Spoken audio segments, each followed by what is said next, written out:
They say adulthood is full of bills, but no one warns you about the kind of envelope that can make your whole world tilt.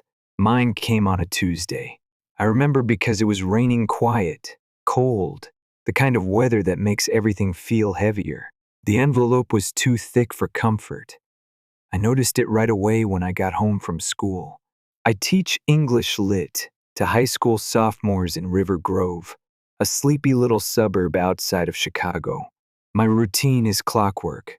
Come home, change into sweats, feed the cat, grade a few essays. That day, I didn't even make it past the mailbox. Guardian Mutual, my insurance provider. I hadn't filed any claims. I barely go to the doctor maybe once a year if that. I don't smoke. I don't drink. I eat Greek yogurt for breakfast and quinoa for dinner like a parody of responsible adulthood. So when I opened it and saw a claim summary for emergency surgery, I stopped breathing. $472.16. My name, my address, my policy number. But the surgery, abdominal, not mine. I haven't had so much as indigestion since 2021. I sat at my kitchen table, flipping through the pages, heart hammering against my ribs. There it was again. The name of the patient, Rachel Monroe. She had been listed as my spouse. Spouse? Rachel is my older sister. She's also the reason I moved out as soon as I could and never looked back. I called the number on the back of the insurance card. I was polite. Too polite, honestly, for someone whose identity had just been hijacked. The customer service rep, bless her soul, chirped through her script as if this was all just another Tuesday. Yes, sir. I see the claim. Rachel Monroe was added as a dependent on March 3rd and removed on April 14th. Procedure was filed at St. Mary's Medical Center. She's listed here as your spouse. My chair screeched back. I stood up, pacing. She's my sister, not my wife. I didn't add her to anything. Pause. Would you like to initiate a fraud investigation? That's when I hung up. I didn't need more information. I knew who did it, and I knew exactly where to go. I drove straight to my childhood home. Didn't call, didn't text, just white-knuckled the steering wheel down damp suburban streets until the houses started to look like ghosts I used to know. River Grove hadn't changed much. Same sagging basketball hoop on the corner. Same dog barking like it owned the neighborhood. Same mailbox shaped like a fish outside the Monroe house. The porch light was on. The door, of course, unlocked. My mother was in the kitchen, stirring something on the stove stew. By the smell of it, she didn't flinch when I walked in. Just turned slightly and said, "Ethan, you're early. Dinner's almost ready." My father sat at the table thumbing through a local paper like he hadn't just helped commit insurance fraud. I dropped the envelope on the counter like a hammer. "What the hell did you do?" Dad looked up slowly. His eyes shifted to the paper, then to me. "Ethan, don't ask me to calm down. You added Rachel to my policy. You made her my spouse." Mom set her spoon down, carefully, like she was putting down a loaded weapon. She needed help. The hospital wouldn't touch her without insurance. "So you used mine?" My voice cracked. "You forged my name. She was dying," she snapped. "And you have good coverage. You committed fraud." "We did what we had to do," she said. "You don't understand. She's your sister." "No," I said, pointing at the claim. "According to this, she's my wife." She actually had the nerve to roll her eyes. "You're being dramatic." Dad stood. "We figured we could pay it off slowly. Rachel's recovering. She'll get a job. She hasn't kept a job for more than 6 months in the last decade." I was nearly shouting now. "You expect me to believe she'll pay off $100,000 surgery? You always had it easier than her," Mom said. "You didn't struggle." "No, I worked. I saved. I left." "You left us," she whispered. "You abandoned your family."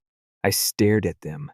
These two people who raised me to clean up everyone else's mess, who guilted me into silence, who convinced me love was something that came with receipts. "You used me," I said. voice low now. Again, the room went silent, like it always did when the truth was too loud to ignore. I walked out, got in my car, drove home. I didn't cry. I didn't scream. I opened my laptop, went to Guardian Mutual's website, and hovered over the report fraud hotline. They thought I'd protect them, that I'd play the role of the good son one more time. They didn't know me anymore. I clicked call. I didn't sleep that night. Even after reporting the fraud, even after hearing the calm corporate voice on the other end say, "Thank you, Mr. Monroe. We've opened a case." I couldn't shut off the noise inside my head. Not the voice of my mother. Not Rachel's smug laugh, always behind the curtain of, "But she's your sister." Not the memory of my father's quiet compliance. So I started digging. My apartment has a little room I call the office, though it's really just a glorified closet with a window. It's where I keep my old tax returns, insurance papers, and every printed email my neurotic brain ever thought might come in handy someday. I pulled open the bottom drawer. The smell of printer ink and dust hit me like a wave of buried time. I sat cross-legged on the floor, papers spread like puzzle pieces around me. Insurance confirmations, policy renewal letters, old pay stubs, a receipt from the time Rachel borrowed my debit card just for gas and overdrew it on makeup and sushi. I found the confirmation letter from Guardian Mutual, dated March 5th. That was when she was added.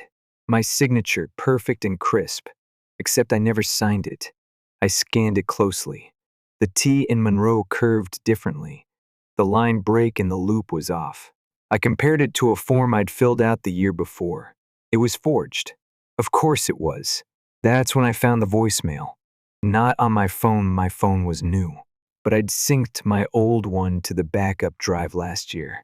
Buried in the archive, dated 3 days after the claim was processed, was a message from Rachel. "Hey, Ethan. Look, I know you're probably going to freak out when you see the bill, but Mom and I we didn't have a choice. You have insurance. I needed surgery. What were we supposed to do? Let me die? You're not that cold, are you?" The entitlement dripped through the recording like molasses. No apology, no acknowledgement that she'd crossed a line. Just assumption. Arrogance. She thought I'd cave. Like I always had. I forwarded the voicemail to the fraud investigator. 10 minutes later, my phone rang. "Ethan Monroe?" The voice was firm. Female. Professional. "Yes. This is Kara Patel. I'm a senior claims adjuster with Guardian Mutual. I reviewed the report you filed and, well, I ran your name along with your parents. This wasn't the first red flag." I sat up straighter. "Excuse me?" "There are multiple claims over the past 2 decades, mostly small back braces, dental emergencies, minor surgeries, different names, different policies, but the addresses, they're consistent.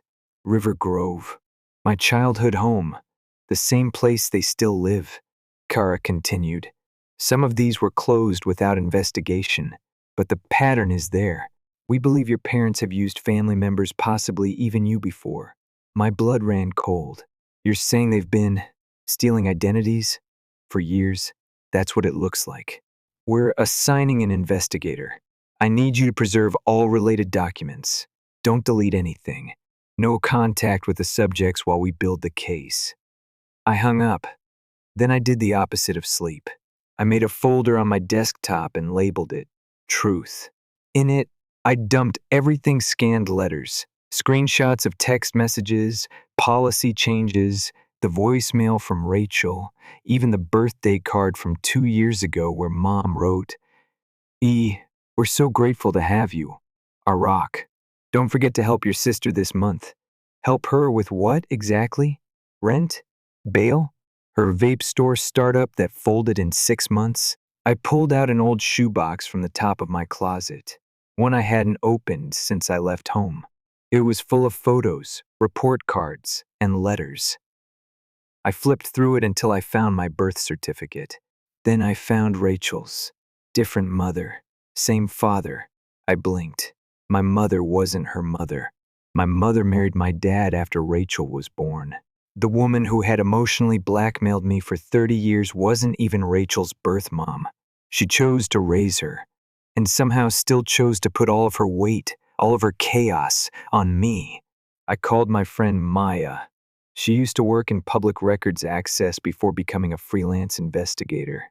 She picked up on the second ring. "I need a favor," I said. "Name it." I think I was used. Not just for insurance. For years. There was a beat of silence. Then, "Okay, I'm in." We met the next day in a cafe near the courthouse. She slid a folder across the table, like she was handing over evidence in a courtroom drama. "You're right," she said. "Rachel's birth mother died in a car crash when she was 2. Your mom, Linda, married your dad 6 months later. There was no custody challenge, no paperwork contesting the guardianship. She just stepped in, basically adopted the chaos, and built her world around controlling it." I nodded slowly, staring at the documents.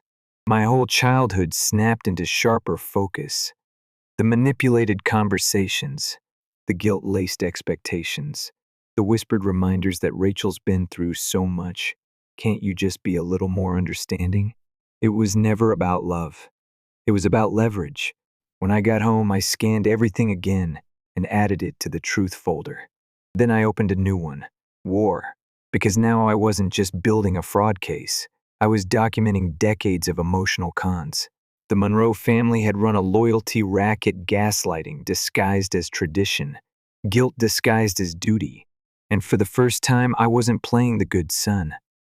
I was the whistleblower. The letter was waiting in my mailbox like a dare. Mandated mediation. Monroe v. Jardine Mutual. All parties required. I stared at it for a long time. Mediation. Not court yet. A room, a neutral voice, a stack of paperwork, and the people who spent years turning my life into their contingency plan. Benji drove me there. He's the kind of friend who shows up with iced coffee and war plans. A paralegal by day, legal nerd by soul.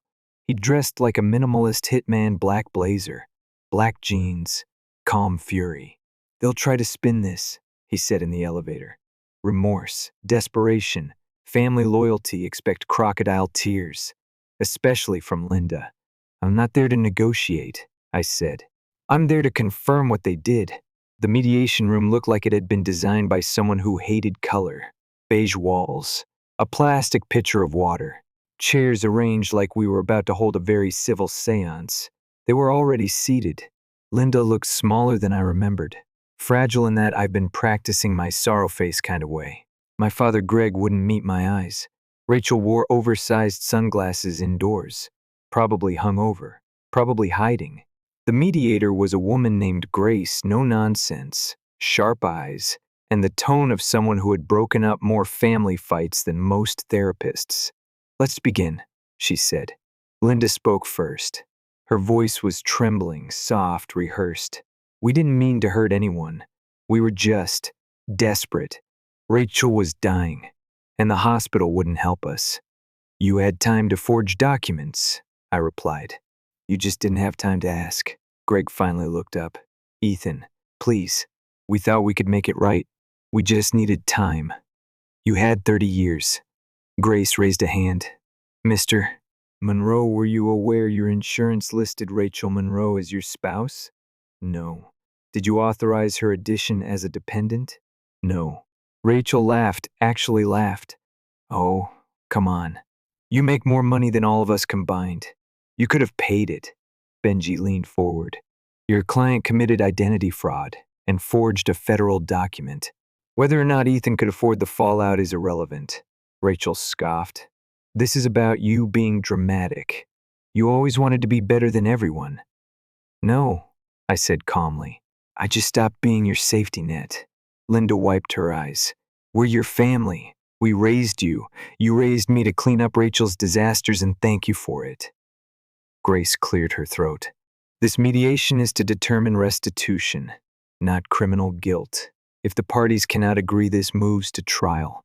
Benji slid a folder across the table. "We're not negotiating. We have proof of at least 4 prior insurance claims filed under false pretenses, some dating back to when Ethan was in high school.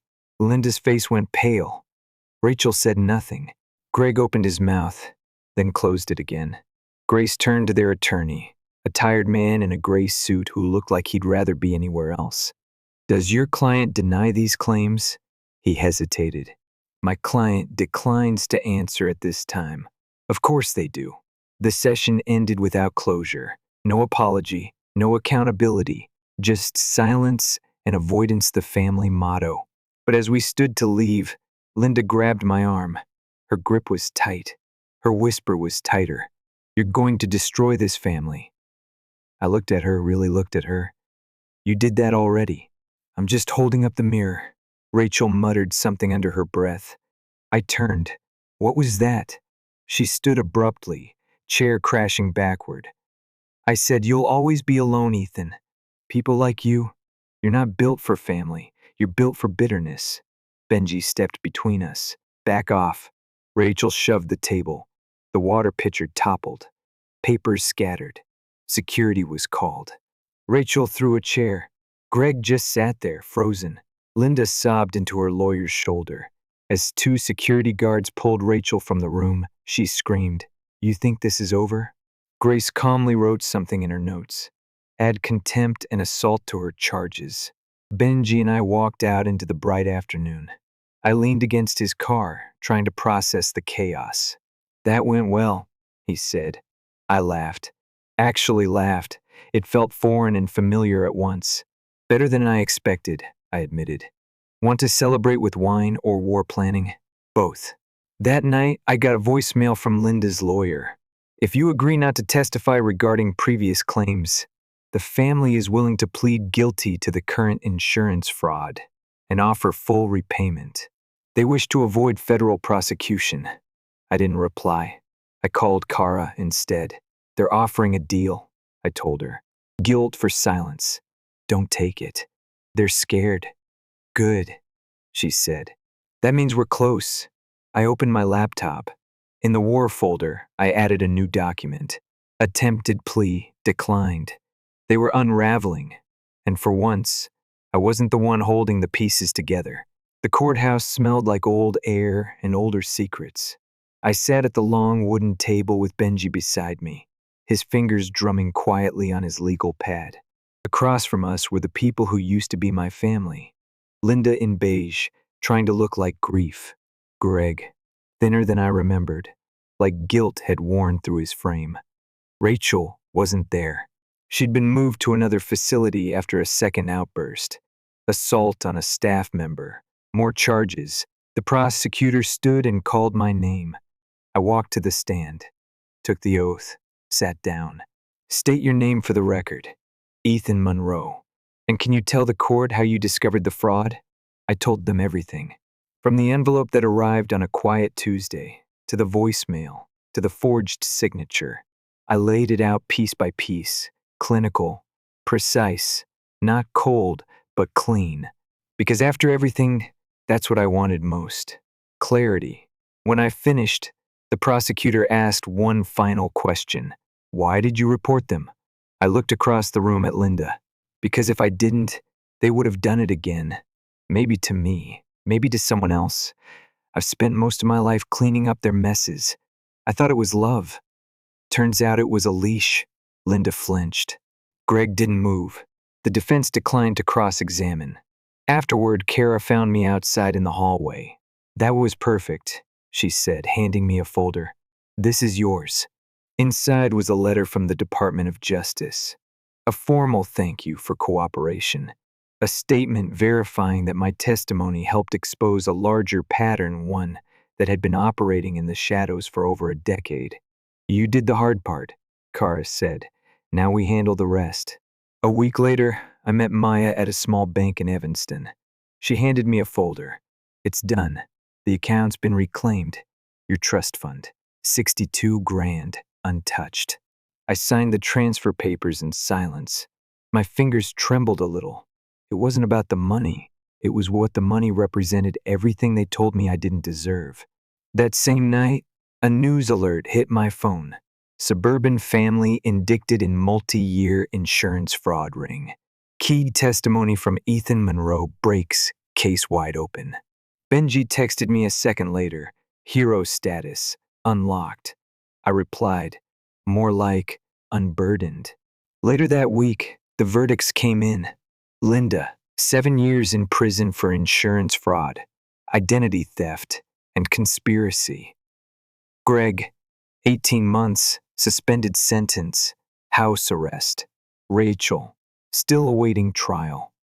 Facing multiple charges including assault and medical fraud. I didn't go to the sentencing. I didn't need to. Instead, I walked through the door of my new condo. Hardwood floors. A view of the skyline. Peace. I unpacked slowly. No rush, no noise. Just the rhythm of starting over. Maya stopped by with a small plant. Benji brought takeout and wine. We sat on the floor, boxes around us like mountains waiting to be climbed. This place suits you, Maya said. Yeah, I replied. It feels like mine. Because it was. Not a favor. Not borrowed. Not guilt wrapped in obligation. Just mine. After they left, I found a letter on the counter. No return address. Just my name, in handwriting I'd recognize even in the dark. Linda. I didn't open it. I burned it. Some people deserve your forgiveness. Some just deserve your silence. The next morning, I logged into my account. The trust fund was sitting there, safe, whole. I made a donation to a legal aid nonprofit. Then I booked a trip to anywhere. No itinerary, no expectations, just space to breathe. At the airport, I looked around and realized something strange. No one was waiting on me. No one needed me to fix anything. I wasn't holding anyone else's mess. And for the first time in my life, I felt light. I wrote one final document that night before I boarded the plane. What they taught me. Not about loyalty, or love, or family, but about control, and how breaking free from it isn't loud. It's a whisper, a line in the sand, a door closed without slamming, a fire lit not out of anger, but finality. As the plane lifted into the sky, I closed my eyes and smiled. They taught me what family wasn't, and that was enough. Story 2, I used to think I had it all figured out. I had a stable job as a communications director, a cozy townhouse I'd paid for mostly on my own, and a husband who I thought genuinely had my back. His name was Alex, and on paper, he checked all the boxes charming, good with kids, family-oriented. That last part should have been a red flag, though, because family-oriented in his case meant whatever my mother and little brother want, they get. No questions asked. Alex's younger brother, Brandon, was 27, 4 years younger than us, and their mom, Denise, was a constant in our lives.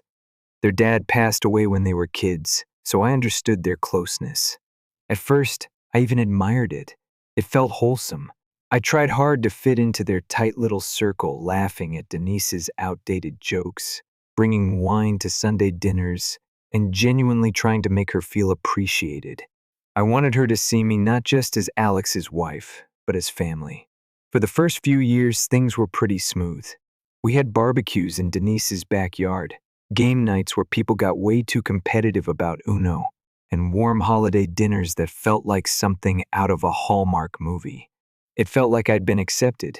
But then, little things started to unravel. It was New Year's Eve when I first really saw the cracks. I was in Denise's kitchen getting another glass of cider when I overheard her laughing to Alex and Brandon about one of their cousins. "Did you see what Layla's wearing?" she whispered, loud enough that anyone with a pulse could hear. "That dress is about one gust of wind away from a disaster. Who let her leave the house like that?" Brandon laughed. Alex joined in. I just stood there, cider bottle in hand, not sure whether to walk in or pretend I hadn't heard. It wasn't just a catty comment, it was the tone. The delight. The mean girl energy from a 60-something-year-old woman and her 2 grown sons. It was gross. After that, I started noticing more. The whispered jabs at people who didn't measure up. The smug glances. The way Denise would always pull Alex and Brandon into these exclusive little side conversations at family events, like they were co-captains of a club I'd never get to join. At first, I tried to brush it off as insecurity or generational differences, but it kept happening to everyone, and eventually to me. One Easter, I finally snapped. Denise was holding court in her living room like usual, Brandon on her left, Alex on her right. She was in full gossip mode, going on about how a neighbor definitely bought her SUV on credit and will be paying that off till retirement. I couldn't take it anymore.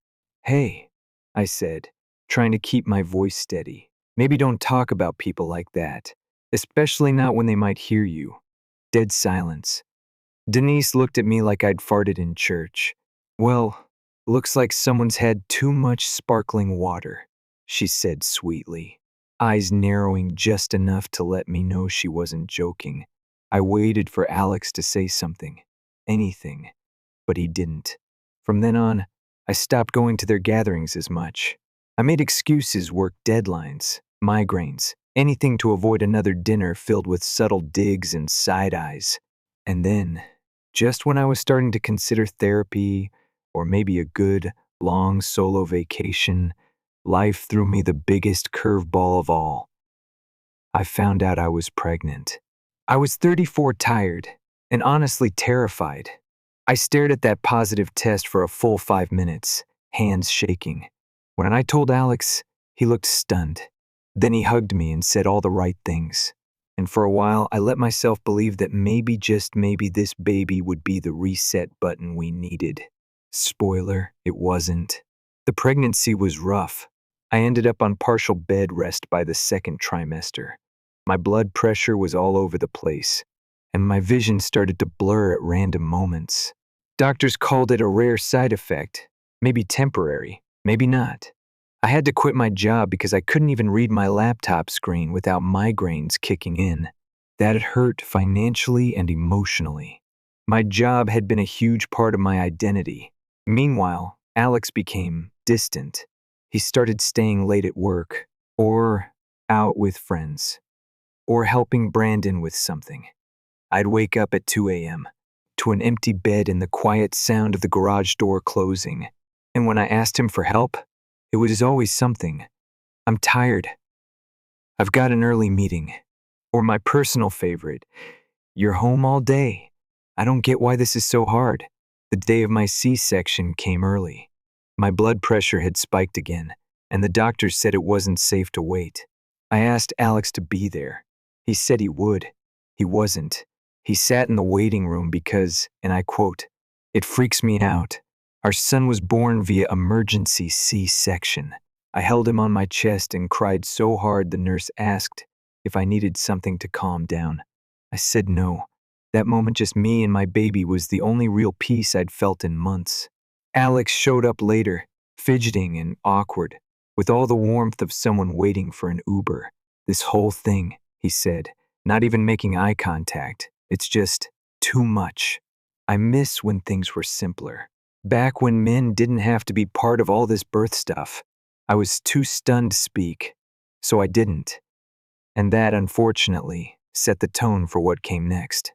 The first few weeks home with the baby were brutal. I was recovering from major surgery, barely sleeping, trying to breastfeed with half my brain fogged from painkillers and exhaustion. The baby cried a lot. I cried more. And Alex? He disappeared into the background like a bad painting. He'd come home late, smell faintly of whiskey and cologne that wasn't mine, and complain about the baby being too loud. One night, around 3 a.m., I was pacing the living room in a milk-stained hoodie, our son screaming in my arms, when Alex shouted from the bedroom, "Can you shut him up already?" I was too tired to yell back. I just looked down at my son and whispered, "I'm sorry, baby. He doesn't get it."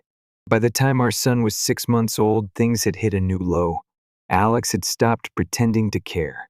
He spent every weekend at Denise's, helping her renovate her deck or reorganize her garage. Brandon was always there too, along with Brandon's new fiancée, Ashley, who, of course, Denise adored. One night, Alex came home with this smug look on his face and said, "Brandon and Ashley are getting married next year. Destination wedding. Hawaii." "That's great," I said, half listening while cleaning bottles. "No," he said, leaning against the counter. "It's gonna be huge. All of us are going. Flights, beachside hotel, formal dinner. The works." I blinked. "Us?" "Yeah, you and me and the kid." I didn't know what to say. We were barely affording groceries. My job search was going nowhere, especially with my eyesight still fuzzy and my confidence hanging by a thread. I reminded him we had bills, childcare costs, and oh, right, a newborn. He rolled his eyes. "We'll figure it out. Don't ruin it." Over the next few months, I applied for every remote-friendly role I could find. Eventually, I landed a marketing job at a startup. It didn't pay nearly as much as my old job, but I was proud. I even started saving again, just small amounts for a rainy day or maybe a much-needed break after everything we'd been through. That money didn't last long. A few weeks before our son's second birthday, I found out I was pregnant again. I wasn't even trying. We'd barely touched each other in months. But there it was. 2 pink lines staring up at me like a cosmic joke. When I told Alex, his response was flat. "Okay, but don't quit your job this time. We can't afford another setback." Setback. I was a setback. The pregnancy, thankfully, was smoother than the first. My vision stayed stable, and I kept working. But emotionally, I was drowning. Alex was either out with Brandon at Denise's house or busy. He didn't even pretend anymore. Thanksgiving rolled around when I was 7 months along. I offered to host since travel was off the table for me. My parents came early to help thank God for them. And slowly, our living room filled with the smell of roasted turkey, spiced cider, and the soft buzz of laughter. Then the doorbell rang. Brandon walked in with Ashley, who, by the way, was now calling herself Ash like she was auditioning for The Bachelor, and announced, "We're engaged." Again, I plastered on a smile. Good for them. Love wins, or whatever. Then came Denise, fashionably late in a red silk blouse, like she was heading to a photo shoot instead of a family dinner. She took one look at Ash and said, "Wow, you're glowing. Just beautiful." She said nothing to me. Didn't even ask how I was feeling. You know, with the whole growing a human thing. Throughout dinner, she fawned over Ash. Asked about her job at some bank, her skincare routine, her wedding plans. And then, loud enough for everyone to hear, she turned to Ash and said, "Finally, a daughter-in-law who's the full package. Career woman, smart, stylish, not just popping out kids." I froze. My fork hovered midair. Everyone heard it. My mom gripped my arm under the table like she was about to flip it. But I stayed quiet. I didn't want a scene. I just smiled, took a bite of cold mashed potatoes, and let the room go silent for a beat. Denise must have felt that silence, because she changed the subject and announced that she'd be taking the wedding crew out to dinner that night to celebrate the engagement. Mark, Brandon, Ash, and herself. Mark stood up, grabbed his coat, and walked out the door with them. He didn't even look back. I spent the rest of the night cleaning up, while my parents silently helped me pack leftovers into Tupperware. I didn't cry. Not then. But later, when I saw a photo pop up on social media, Alex grinning ear to ear, holding up a champagne flute next to Brandon and Ash, the caption reading, "Real family night, yeah." I cried. Hard. 3 days before my scheduled C-section, I came home from a doctor's appointment to find Alex packing a suitcase. Hawaiian shirts, flip-flops, sunglasses. I stood in the doorway, confused. "What is this?" He didn't stop packing. Brandon moved the wedding up. "We're flying out early. I'll be gone for about 2 weeks. My brain could barely compute. I'm literally having surgery in 72 hours. You'll manage. Your mom can help. You're leaving me alone? Again? With a toddler and a newborn coming?" He finally looked up. Cold. Empty. "You'll be fine. Don't guilt trip me." Then he zipped the suitcase and left. The next morning, I checked our shared savings. 0. Gone. I called him, hand shaking. He picked up on the last ring. What? Where's our money? A pause. Then, flatly, we needed it for a wedding gift. Chill. That's when it hit me. He didn't just check out emotionally, he'd checked out financially, physically, spiritually. He was gone. I was alone. And then, as if my body knew I couldn't handle one more second of this, my water broke. 2 weeks early. I remember clutching the edge of the counter, pain hitting hard and fast, and thinking, this is it. He's not coming. I'm doing this alone. The ambulance came fast. My mom met me at the hospital. My baby boy was delivered safely, but it was touch and go for a minute. The scar from my first C-section had thinned more than expected. There was bleeding. I passed out. It could have gone very differently, but we made it. 3 days later, I held him in my arms, safe and healthy. I looked at his tiny face and knew this was my turning point. Alex never called, never texted, not to check if I was okay, not to ask about his son, nothing. So I packed up what little pride I had left, called my parents, and moved in with them. And that's when I started to take my life back. The morning I left the hospital, I didn't feel weak. I felt awake. The fog had lifted. My newborn son was bundled tight against my chest. My toddler sat in the back seat, chewing on a juice box straw like it was a life philosophy.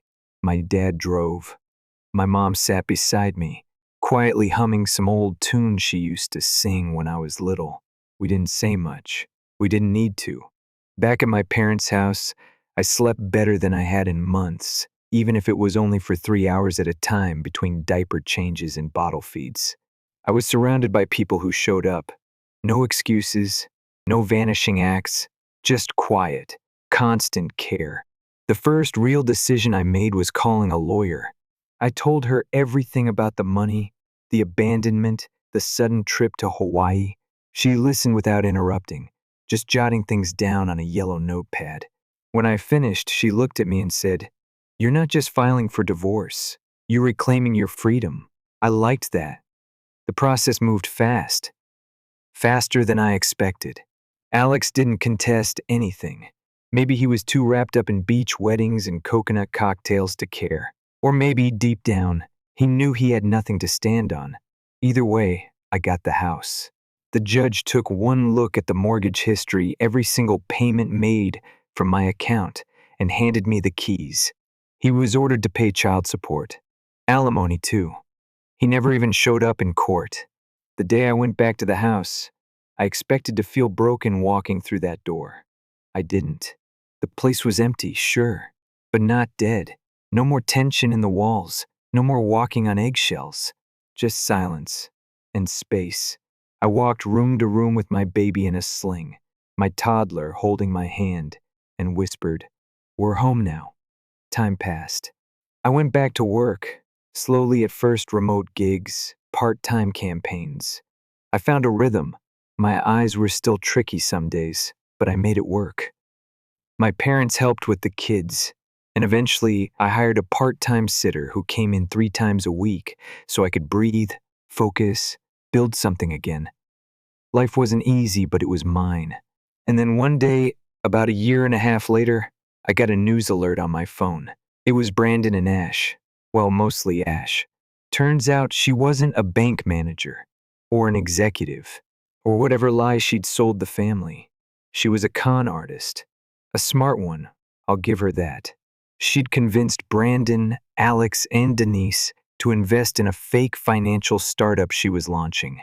Even helped them secure loans, drain savings, and yes, even mortgage Denise's house to maximize liquidity.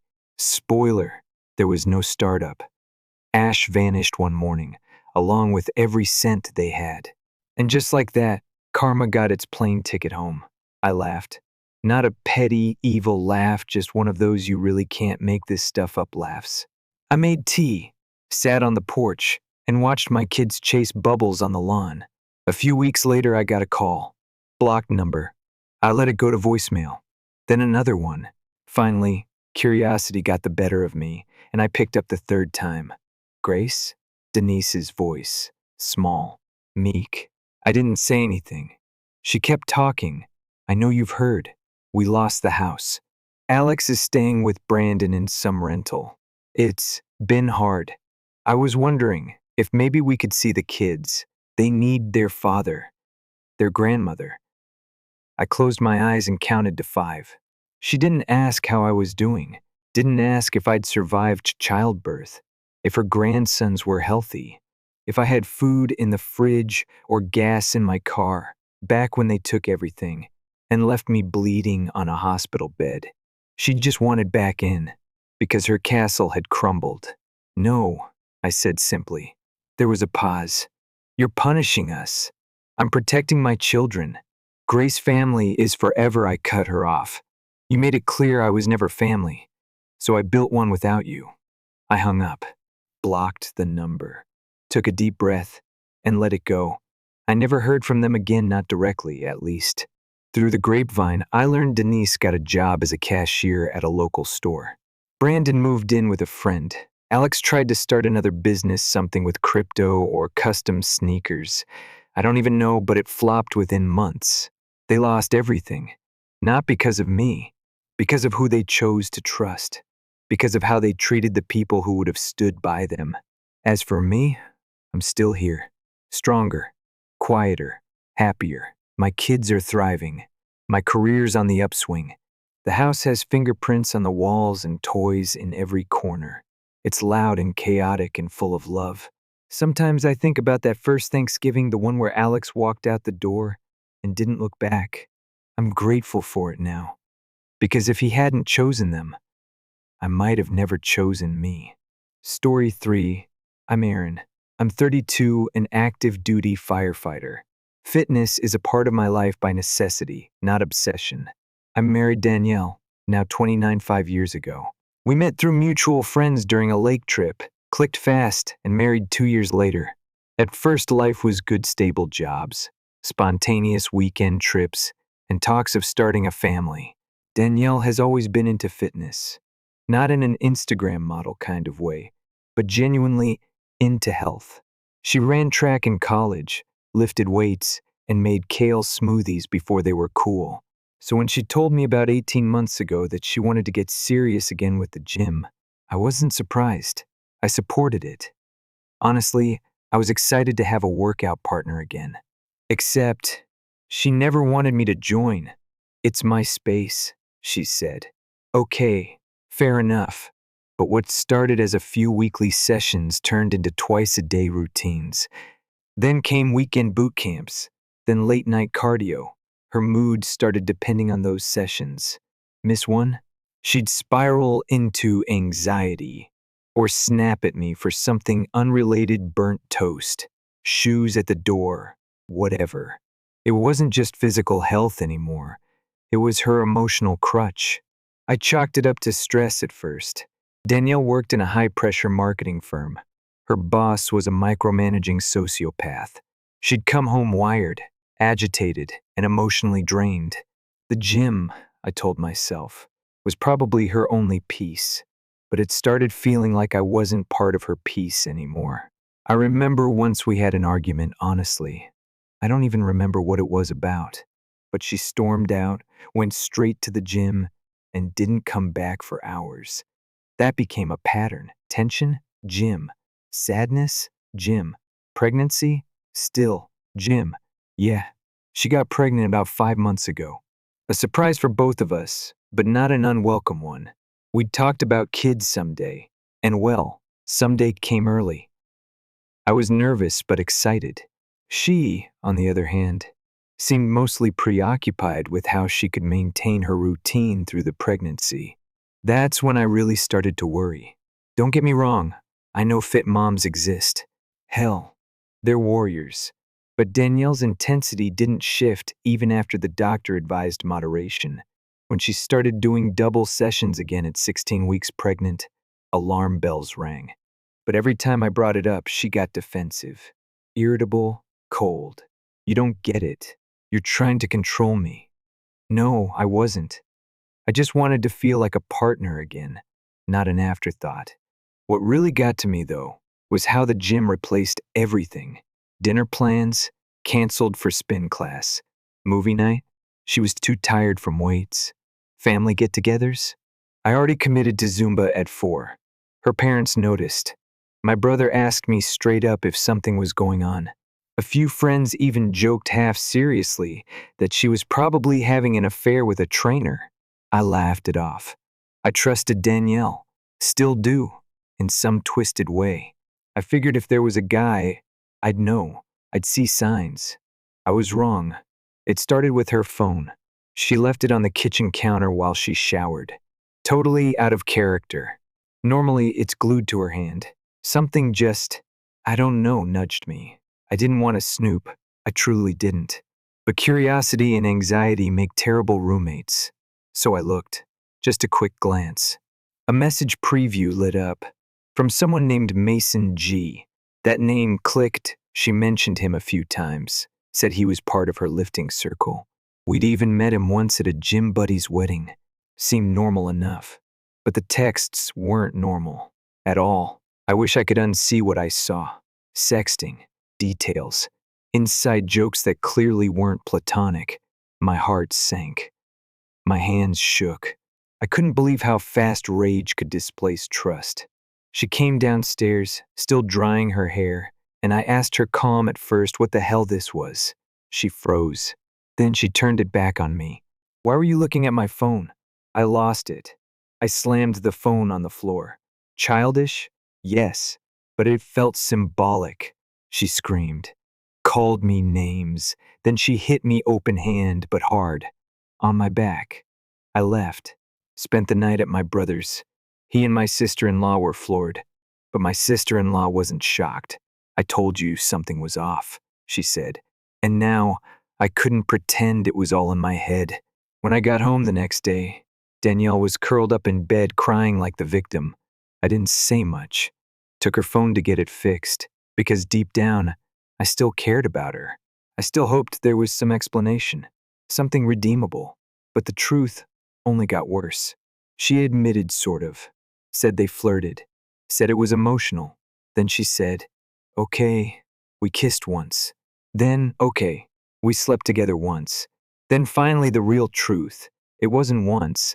It was ongoing. It still is. And worst of all, it overlapped with her getting pregnant. She claims she thinks the baby is mine. That Mason always used protection, but she doesn't know for sure. And now I'm staring at the real possibility that I've been preparing to raise a child that might not be mine. I told her I want a DNA test. She agreed, smiling, like she was doing me a favor. She had the nerve to ask, but if it's not yours, you'd still be here, right? That was the moment I knew. Whatever love I had left was dying fast. After that conversation, the one where she asked if I'd stay, even if the baby wasn't mine, I packed a duffel bag, tossed in essentials, and moved into the guest room. I couldn't look at her the same. Not after everything she admitted. She kept trying to talk, cry, make me feel like this was some shared failure. But no, I didn't cheat. I didn't sneak around. I didn't bury myself in some fantasy world at a gym and pretend that butterflies justified betrayal. She did. The house felt smaller with her in it, somehow, and quieter. She stayed in our bedroom, sulking, probably waiting for me to come crawling back. I didn't. I was done trying to be the glue. I focused on work, called a lawyer, and tried to breathe. I was surviving, but barely eating. Couldn't sleep much.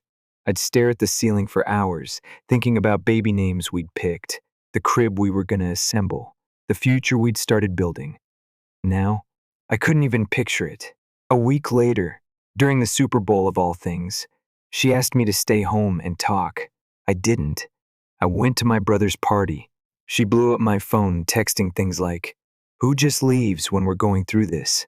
How can you be so cold?" But I wasn't being cold. I was being done. The next day, I stayed home to finally talk. She tried pulling the whole, "I'm sorry, I'm still your wife" act. Said the gym made her feel alive again, and Mason just happened. That's how she put it. like it was a trip and fall situation. She said he was popular at the gym. People liked him, that he gave her attention, that she hadn't felt that spark in a long time. I sat there listening to her describe this emotional affair turned full on relationship, like it was some rom-com plotline and not a nuclear bomb dropped on our marriage. She said they flirted for months, texted every day, and eventually it just happened. Of course it did. They kissed once, then slept together the same night. According to her, she didn't plan it. She just didn't stop it. Worse still, she doesn't even know if she's in love with him. She just knows that she might be. Or maybe she loves me, but the butterflies are with him. I was supposed to what? Compete with that? She said. You wouldn't really leave me over the baby, would you? That was it. The moment I fully disconnected, I looked at her straight in the eyes and said, yes, if the baby isn't mine, I'm gone. Completely. She seemed shocked, like the history we had should somehow override all of this. It doesn't. We agreed to a paternity test. Her attitude flipped fast once he wanted one too. Apparently, Mason started asking questions she wasn't ready for. She had told him it was mine, but now that he might be stepping into fatherhood territory, his casual charm started cracking. So, suddenly she was on board. 2 birds, 1 test. She sent me the info. I went in for the swab that Saturday. Quiet place, no fanfare, just a sterile room and a swab against my cheek. 5 minutes, tops. The tech gave me a tight smile, like he sees this kind of thing all the time. I walked out feeling numb. Danielle moved out the same weekend. She didn't take much, just a few bags. Still has a closet full of stuff here. And I left it that way. Let her be the one to carry out the weight of her choices. I wasn't going to lift a damn finger for her again. She moved in with Mason. Let that sink in. The woman carrying possibly my child moved in with the man she cheated on me with, who, by the way, knows he might not be the dad, and still let her move in. That's not love. That's either desperation or a man who's deep in denial. Either way, not my problem. I didn't reach out. Didn't call. Didn't ask how she was settling in. But I thought about her. More than I wanted to. Part of me hoped she'd text, apologize again, beg me to take her back, not because I wanted her back, but because I wanted some proof that I mattered to her, beyond being the fallback dad. And then, finally, the test results came in. I got the email late on a Wednesday night. Sat on my couch, hands shaking a little, opened the PDF paternity probability. 99.99% I'm the father. And just like that, the numbness gave way to something else. Not relief, not joy, more like acceptance. This kid is mine. Whatever mess Danielle made, whatever fantasy she's living in with Mason, it doesn't change that. My child is coming into this world, and I'm going to be there. But here's the kicker, Danielle's response. She texted, I'm really glad it's yours. I know you'll be such a great dad. Like it was good news for her too, as if I just won some prize. She started sending baby name ideas again, asked if I had time to talk. I ignored the calls, only responded to logistics via text. Then she asked if she could come by to grab a few more things. I said, fine. Asked her not to bring him.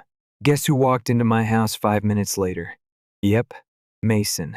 Walked in behind her like this was some sitcom and he was meeting the co-parenting team. Didn't say a word at first. Just stood there while she went upstairs. Then he said something like, hey man, I know this is weird. I just wanted to say I get how you must feel. You get how I feel? No, you don't. He went on about how he respects me and wants to do right by the situation. I told him flat out, I can't imagine why you'd want to raise someone else's kid with the woman who cheated on her husband while pregnant. But that's your circus. Just don't ever think you're part of mine. He kept talking. I stopped listening. Walked upstairs to get Danielle. I asked her again, calm, firm, why she brought him here. She said he didn't want her to come alone, that he's worried about her. Yeah, okay. I told her to get what she needed and go. She nodded, grabbed her bags and walked past me. I looked at Mason once more, still standing there, arms crossed like he belonged in my house. So I punched him. Didn't even think about it. One clean hit. He stumbled, landed against the edge of the table. Didn't swing back. Danielle screamed, ran to him. I walked away. He left with her, still cradling his ribs like a little boy who got caught playing house in someone else's living room. A few hours later, Danielle texted again, apologizing for him, saying he really meant well and wants to be part of things. I didn't reply, because here's the truth, she's not coming back. Not to me. Not to the life we built. She's already moved on. And I need to do the same for my own sake and for this child who didn't ask for any of this. I'm setting up the nursery on my own. Slowly. Quietly. No Pinterest boards. No baby shower invites. Just me and some paint, some screws, and the reality of single fatherhood knocking on my door. Because I'm not the kind of man who runs when it gets hard. I don't disappear into locker rooms or flirt my way out of problems. I show up. The day after I punched Mason, I half expected a knock on the door from the cops. Nothing happened. No texts from him. No threats. Just silence. Danielle sent one last message that night. I wish it hadn't gone like that. He really cares about me. He's not trying to replace you. I didn't respond. It wasn't about him replacing me. It was the insult of her bringing him into my home like that. Like I'm some divorced dad with a spare key under the mat. The man who was screwing my wife while she was carrying my child just walked into the house I still pay for. And she acted like it was no big deal. That was the moment I stopped looking back. I filed for divorce a few days later. My lawyer said we'd probably have to wait until after the baby was born for some things to finalize, but we could get most of it moving now. We kept it clean. No drama. She didn't fight it. Didn't ask for anything. Didn't apologize again either. She just faded further into that new life with Mason, while I stood in this house, surrounded by memories I didn't want anymore. I boxed up our wedding photos, tossed out the dried bouquet she insisted on keeping from our honeymoon. Funny how I used to love those little things. Now they felt like props from a bad play I didn't audition for. One afternoon, she asked if she could come get a few more things. I said fine again, but I had told her this time, if he steps foot in my house, I'll call the police.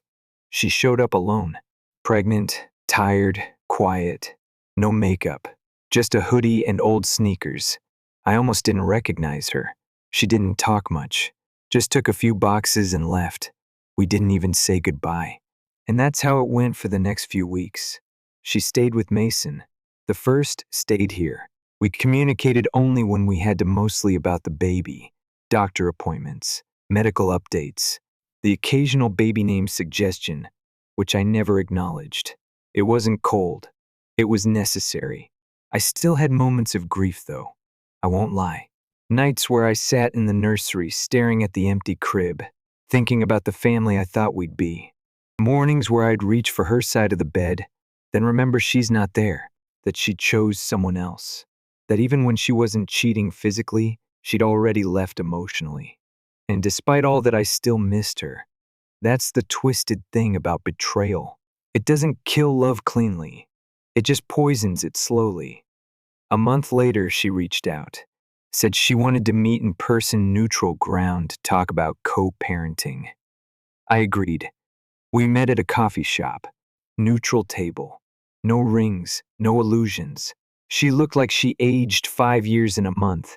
Not in a bad way, just in that way grief settles behind your eyes when the fantasy wears off. She talked. I listened. She said Mason was different lately. Distant, not mean, just detached. Said he was processing everything. Said he was still supportive but clearly overwhelmed. And she could feel it. The shift. I didn't gloat. I didn't say I told you so. I just nodded. Then she asked the question I saw coming. If things didn't work out with him, do you think there's a world where we could fix us? I didn't get angry. I didn't laugh. I just leaned back in my chair and said, "You're the mother of my child, and that's where it ends." She blinked, said nothing for a moment, then nodded. took a sip of her drink and said she understood. I think she did. The rest of the meeting was business. We discussed custody, agreed on joint with split time. She said she wasn't going to fight me on anything. She wanted the baby to have both parents, but not at the cost of tension. For once, we agreed. And when the baby finally came a girl, 7 pounds, even I was there. Not in the delivery room, but in the hallway. When they wheeled the baby out and cleaned her up, the nurse asked if I wanted to hold her. I did. God, I did. Everything else faded. The betrayal, the anger, the noise. All of it quieted when I looked at my daughter's face. Her little hand wrapped around my finger like she knew me already.